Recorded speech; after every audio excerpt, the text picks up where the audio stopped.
现在的帮派已经是人心涣散、分崩离析，但达奇却不以为然，还在不停地制造他的新普烂。这一次他计划干一票大的，准备去劫一辆火车。对于达奇的普烂，亚瑟早就不抱有什么信心。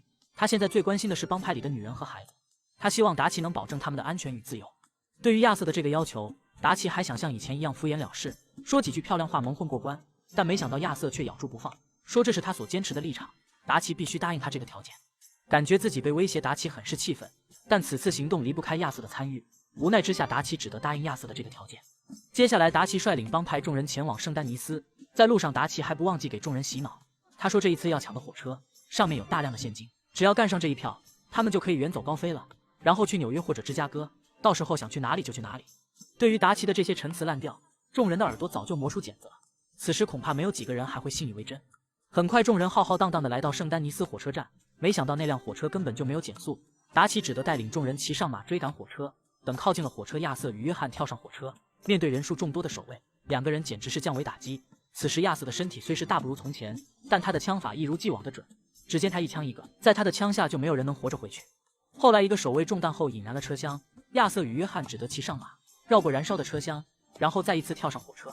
眼见燃烧的车厢马上就要爆炸，亚瑟让约翰赶快断开后面的车厢，自己则安装上马克沁机枪进行掩护。约翰顺利断开车厢，没想到一个不注意中枪倒地，亚瑟见了担心不已。达奇表示自己会去营救约翰，他让亚瑟他们赶快找到那笔钱。眼见守卫源源不断的赶来，亚瑟架起机枪对着他们一顿扫射，很快就把敌人消灭得一干二净。接下来几个人找到装有大量现金的车厢，然后一人扛着一麻袋的钞票，在火车行驶到断桥之前，成功的逃离了火车。这时达奇也带着众人赶了过来，亚瑟问起约翰的下落，达奇表示他尽力了，约翰已经被敌人射杀。听见自己最好的兄弟死了，亚瑟近乎崩溃，但此处不宜久留，敌人随时都可能杀来。于是亚瑟带着悲愤的心情，和众人一同撤离此地。就在众人回营地的途中，只见蒂利带着杰克骑马而来。原来米尔顿袭击了营地，抓走了阿比盖尔，把他带到范霍恩，准备处以绞刑。听了这个消息，达奇有些犹豫。麦卡趁机在旁边煽风点火，他说阿比盖尔只不过是一个女人，我们犯不上冒险去救她。现在我们有了钱，应该好好计划下一步该怎么办。We're just gonna let the boy be made an orphan? It ain't like that. What is it like? I wanna live, cowpoke. I still got the choice. Dutch. It's just a girl. You're right. Micah, it pains me to say it, Arthur, but he's right.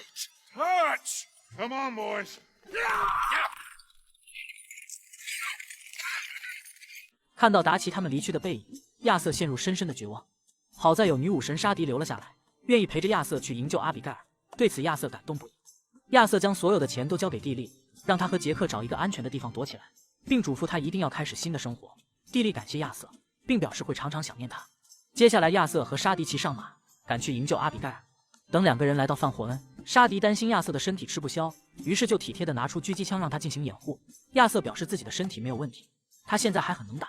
沙迪知道亚瑟硬气了一辈子，就算到了现在还是不肯服输，只得半撒娇半哄着亚瑟，让他接过狙击枪。亚瑟随即来到灯塔顶部，找到合适的狙击位置，一枪一个送走敌人。而沙迪也巾帼不让须眉，与亚瑟完美配合，很快就清空了路上的敌人。可当沙迪进入关押阿比盖尔的小木屋时，却中了米尔顿的埋伏。亚瑟只得亲自下场去营救两个女人。等亚瑟来到小木屋，清除掉里面的敌人，准备给阿比盖尔解绑时，没想到米尔顿却从暗处走了出来。米尔顿自认为亚瑟必死无疑，于是就告诉他一个惊人的秘密：原来真正的叛徒并不是莫里，而是达奇最信任的麦卡，是他出卖了帮派。听到这里，亚瑟假装弯腰咳嗽，趁米尔顿不注意起身抢夺他的手枪，但亚瑟渐渐体力不支，米尔顿将枪口对准了亚瑟，眼见他马上就要勾动扳机，就在这时枪声响起，随即米尔顿中枪倒地。原来是阿比盖尔在关键时刻救了亚瑟。当听见约翰已死的消息，阿比盖尔伤心欲绝，亚瑟劝他一定要坚强，为着小杰克也要好好的活着。接着亚瑟就让沙迪带着阿比盖尔去与杰克会合，而他则要独自一人返回营地，去完成他最后的救赎。